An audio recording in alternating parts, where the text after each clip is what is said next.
Hello and welcome to another session of Dr. Barbara Miller's NCLEX review, or the State Board of Nursing review. Today we're going to be talking about cardiomyopathy.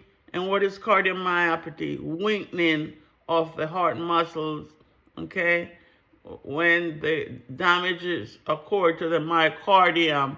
There are four categories of cardiomyopathy. You have dilated, you have restrictive, hypertrophic, and also erythromogenic right ventricular cardiomyopathy. So what is dilated cardiomyopathy? Involves enlargement of one of the ventricles, usually the left ventricle, that leads to decrease in stroke volume and systolic dysfunction. With a decrease in the stroke volume, blood sits in the heart chambers and increases the patient's risk for developing blood clots, okay, or thrombus. Dilated cardiomyopathy can be a consequence of numerous conditions. It could be that the patient has a history of uncontrolled hypertension, arrhythmias, diabetes, obesity, heart valve dysfunction, or the patient has a history of alcoholic abuse, or exposed to chemotherapeutic agent, or the patient is taking illicit drugs such as amphetamines or cocaine. Increasingly, it is the most common type of cardiomyopathy and the leading reason for heart transplantation. When you think of dilated cardiomyopathy, just think weakness in the walls or a weak wall. Then you have restrictive cardiomyopathy, involves stiff ventricles, okay? The ventricle does not contract or fill with blood. Restrictive cardiomyopathy is the least common type and typically occurs with constrictive disorders such as cardiac amyloidosis, cardiac sarcoidosis, pericarditis, or pericardial effusion. Because a patient with restrictive cardiomyopathy will have a higher diastolic pressure, this leads to increased atrial pressure and enlarged atria. When you think of restrictive cardiomyopathy, just think that the walls it's stiff. The walls are very stiff. STIFF. Then you have hypertrophic cardiomyopathy. This type of cardiomyopathy has genetic components, and it causes an enlargement of the left ventricular muscles rather, typically the interventricular septum.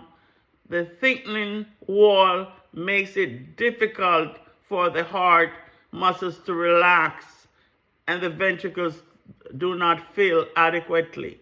So patients with hypertrophic cardiomyopathy will often also have an enlarged left atrium due to increased pressure in the left ventricle. Okay, there are two types of hypertrophic cardiomyopathy. You have non-obstructive and obstructive.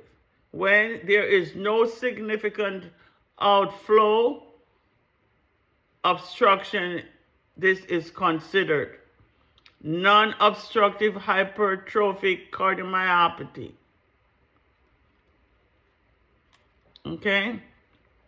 Obstructive hypertrophic cardiomyopathy specifically has a repetition as the most common cause of sudden death in young active individuals who otherwise healthy. You know, those athletes.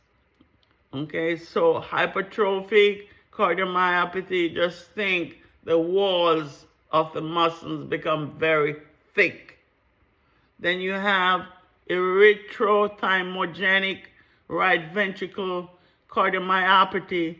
It is also has genetic component in which the muscle tissue of the right ventricles is replaced by fatty and fibrous tissue. Okay, in some cases the left ventricle is also affected. This is abnormal tissue disrupts in the electrical signals of the heart, and that can cause significant dysrhythmias. Okay, so what are some complications of cardiomyopathy? You have many complications. So the nurse should monitor for signs of low systolic blood pressure and narrowing of the pulse pressure. You're going to auscultate or listen to the heart sounds. You may hear sounds associated with valve disorder such as a murmur, as well as S3 or S4, and it's often early signs of heart failure, and is associated with rapid ventricular filling and blood sloshing around the ventricles. You want to auscultate lung sounds also to listen for pulmonary edema, which may be presented when the heart is not pumping adequately. You also want to assess the patient for signs and symptoms of fluid overload, okay, which can include peripheral edema. Okay, you want to check for ascites, fluid in the abdominal cavity, and also jugular vein distension. You want to weigh your patient daily, okay, and report any sudden weight gain to the healthcare practitioner.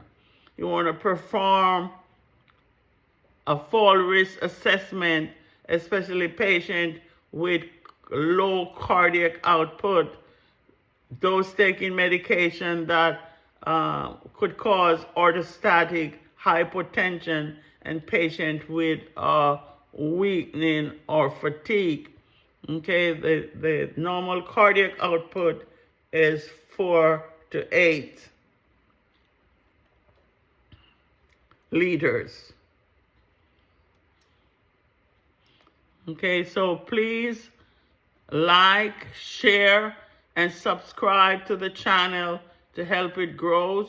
I hope this short video on the different types of cardiomyopathies help or be beneficial in the preparation of your State Board of Nursing exam. See you in another video. Thank you so much for all the support.